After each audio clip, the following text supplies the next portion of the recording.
Hello everyone, again we are here on our channel.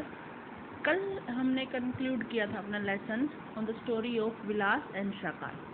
On the story of Vilas and Sakal, Sakal की story और विलास की story मैंने आपको बताई। तो हम इस लेसन में मेन क्या पढ़ रहे हैं, दोबारा से मैं आपको क्लियर कर देती हूँ। बेसिक कंसेप्ट हमारा इस लेसन का यही है कि human resource, how much it is an important factor of production. तो human resource as a important factor of production को हम यहाँ डिस्कस कर रहे हैं, और ह्यूमन रिसोर्स कैसे इम्पोर्टेंट फैक्टर ऑफ प्रोडक्शन बनता है when we convert it into human capital. जब हम ह्यूमन कैपिटल और ह्यूमन रिसोर्स को कन्वर्ट करते हैं, तब ह्यूमन रिसोर्स जो है ह्यूमन कैपिटल में कन्वर्ट होकर के हमारे लिए उपयोगी होता है। तो इसी में हम जो है वो अब डिस्कस करेंगे कि किस तरीके से शाकाल और विलास की स्टोरी से आप बिल्कुल समझ गए हैं। हमने कल पढ़ा था कि by investment we can convert human resource into human capital. हम ह्यूमन रिसोर्स को ह्यूमन कैपिटल में कन्वर्ट कर सकते हैं। ह्यूमन रिसोर्स जो है ह्यूमन कैपिटल में कैसे कन्वर्ट हो सकता है? By investing of money on that in the health, education and skill. तो हम किसी भी व्यक्ति को हेल्थ में सही रख करके उसकी हेल्थ की टेक केयर करके, उसको एजुकेशन दे करके, स्किल्ड करके हम ह्यूमन रिसोर्स को ह्यूमन कैपिटल में कन्वर्ट कर सकते हैं। ये हमने कल जाना था। So I hope you understand that. तो वहाँ का तक हमने ह्यूमन कैपिटल की फॉर्मेशन, तो हमने कल डिस्कस किया था ह्यूमन कैपिटल फॉर्मेशन।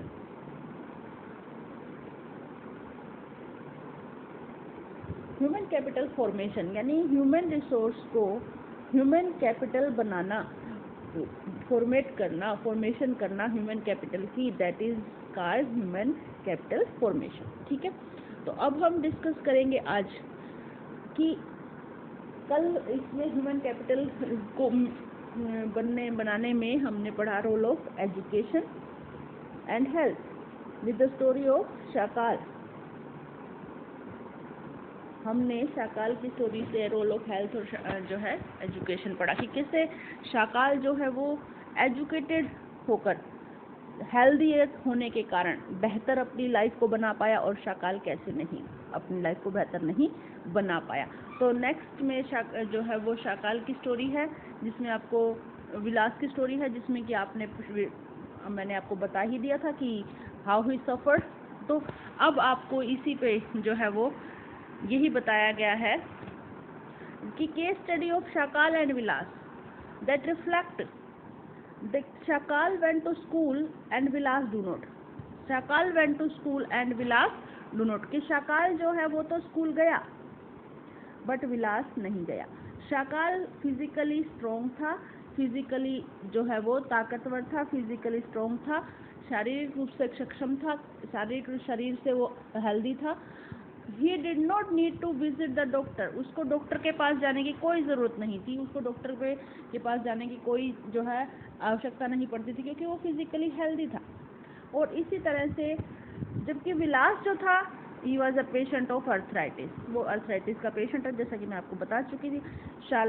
शाकाल जो है उसको किसके पास एक कंप्यूटर की डिग्री आ गई थी, यानी एजुकेशन आ गई थी, तो शाकाल जो है उसको अच्छी जॉब मिल गई और उसने जो है वर्क करके अपनी मदर फादर की कंडीशंस को सुधार दिया।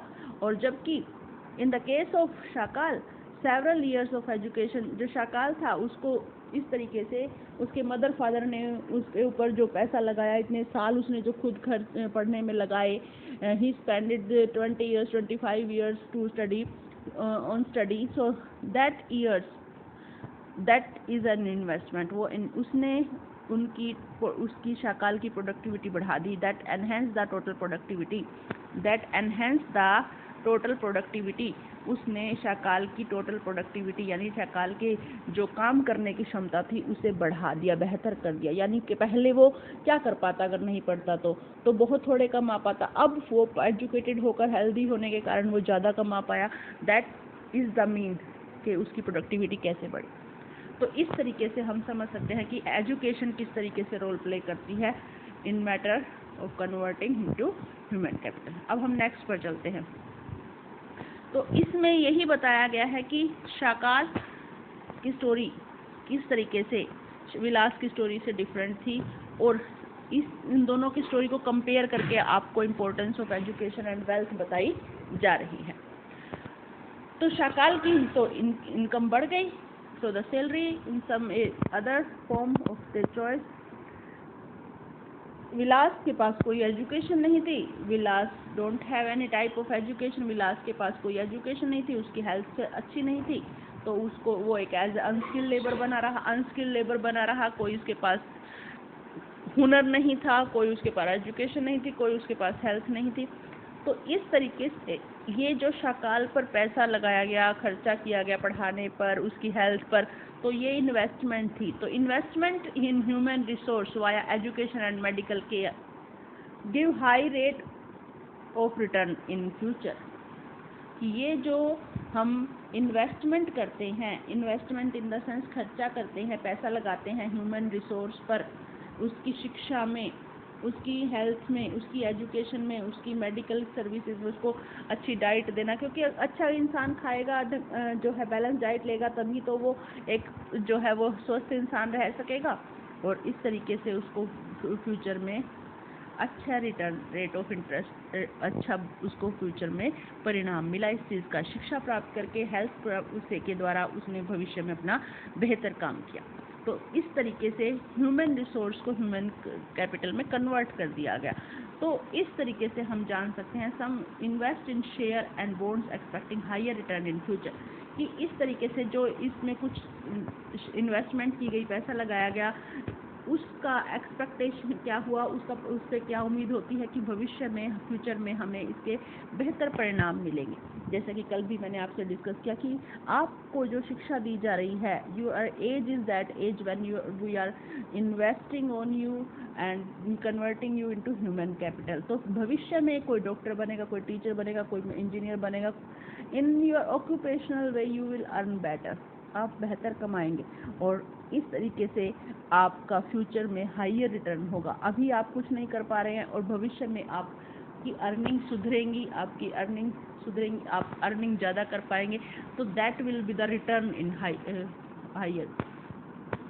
सो in here the child to with investment made her education and health.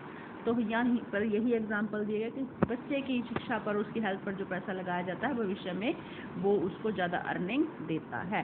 तो एजुकेटेड पेरेंट्स को ज़्यादा पता होता है, educated parents know very well कि what is the role of education, what is the value of education, what are the future aspects, भविष्य में क्या फ्यूचर इसके जो है वो हमें परिणाम हो सकते हैं, किस तरीके से फ़ायदा हो सकता है। So they take care of their children much better than an uneducated person। Educated people, ये इस स्टेंजा में आपको यही बताया गया है कि educated parents they know very well about their the role of education, they invest, they take care of their good education, they take care of their children, because they know the value of education and health. तो in this way they were conscious about their proper nutrition, about hygiene, साफ सफाई का ध्यान रखते हैं, उनकी बीमारियों से दूर, जर्म से दूर रखने के लिए जो है वो प्रयास किए जाते हैं, because they know that in this way they will keep healthy। तो ये सब उनको जो है एजुकेटेड पेरेंट्स जो है वो इस तरीके से कंट्रीब्यूट करते हैं। रोल ऑफ एजुकेशन इसमें बताया गया कि educated parents they take care more as compare to the uneducated people. इसमें आपको सारा यही बताया गया है। तो इसके बाद आपको नेक्स्ट पर चलते हैं।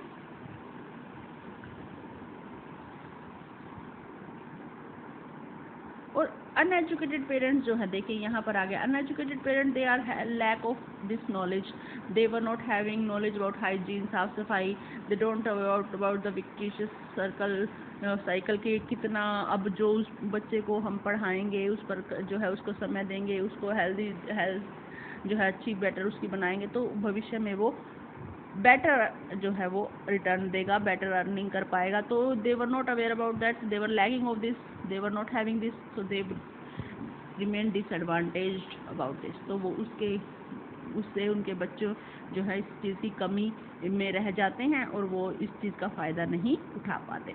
अब यहाँ पर आपको कंट्री लाइक जापान का एग्जाम्पल दिया है। जापान के बारे में आपने सबने सुना होगा। Japan is a such type of country where usually the earthquakes, the volcanoes exploded, जहाँ हर बार जो है लगभग प्राय जो है वो वोल्केनो फटते रहते हैं, अर्थक्वेक आते रहते हैं, but they were not afraid of that, they were not gate setback of that. वो उससे घबराते नहीं हैं, वो उससे डरते नहीं हैं।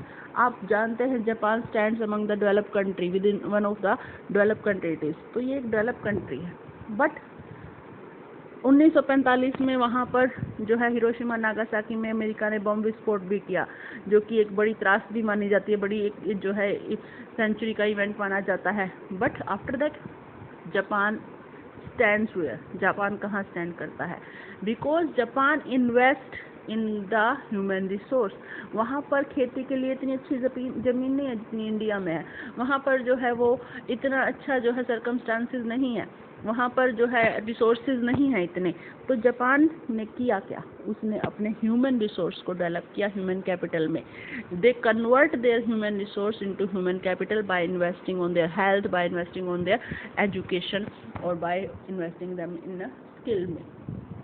तो जापान आज कुछ ना होते हुए भी वहाँ रिसोर्सेज नहीं है, रिसोर्सेज सारे बाहर से मंगवाए जाते हैं। हमारे यहाँ से जो है कच्चा लोहा, कच्चा स्टील मंगवाया, वहाँ के जो है सिटीजन्स ने, वहाँ के लोगों ने उसको जो है बेटर टेक्नोलॉजी बनाई, इंस्ट्रूमेंट्स बनाए, मशीनें बनाई। आप देखते हैं बहुत सी मशीनें मेड इन जापान होती हैं। क्यों? क्योंकि उन्होंने दिमाग डेवलप किया इंसानों का, उन्होंने दिमाग डेवलप करके टेक्नोलॉजी डेवलप की। कि रॉ मटेरियल क्या है? रॉ मटेरियल तो कहीं भी मिल जाएगा, बेटर है कि उस टेक्नोलॉजी को डेवलप करें जिस टेक्नोलॉजी से ये रॉ मटेरियल कन्वर्ट किया जाता है चीज़ों में। तो ऑटोमोबाइल्स, गाड़ियाँ देख लीजिए, बड़ी बड़ी कंपनीज में जो मशीनें होती हैं फैक्ट्रीज में, वो देख लीजिए, कंप्यूटर सॉफ्टवेयर देख लीजिए, each and everything they develop nowadays. तो इससे टेक्नोलॉजी डेवलप करके पैसा आया, उस पैसे से वो कुछ भी खरीद सकते हैं, रॉ मटेरियल खरीद सके। So this is the role of human resource. Japan ने इस तरीके से ह्यूमन रिसोर्स में इन्वेस्ट करके, नेचुरल रिसोर्स ना होने के बावजूद भी, वहाँ नेचुरल रिसोर्सेज नहीं थे, फिर भी उन्होंने अपने कंट्री को एक डेवलप और एक रिच कंट्री बना लिया। तो they important natural resource needed is the. तो इस तरीके से जापान में नेचुरल रिसोर्स नहीं है। नेचुरल रिसोर्स जैसे खेत नहीं है, जंगल नहीं है, वन नहीं है, मिनरल्स नहीं है, कोयला, लोहा, सोना, ये नहीं है। But after that Japan is still a developed country. क्यों? क्योंकि जापान ने कहाँ इन्वेस्ट किया? अपने सबसे important resource, that is human resource. उसने जो है, how could be there income rich, वो जैसे अमीर कैसे बन गए? क्योंकि उन्होंने इन्वेस्ट किया अपने लोगों, उनकी हेल्थ और education. They invested on the people, specially in the field of education and health. So by investing that there, they become rich. And with the efficient worker, with the efficient labor, efficiency और productivity उनके, अब आपको पता ही है कि human resource को human capital बना दिया गया after converting into human capital.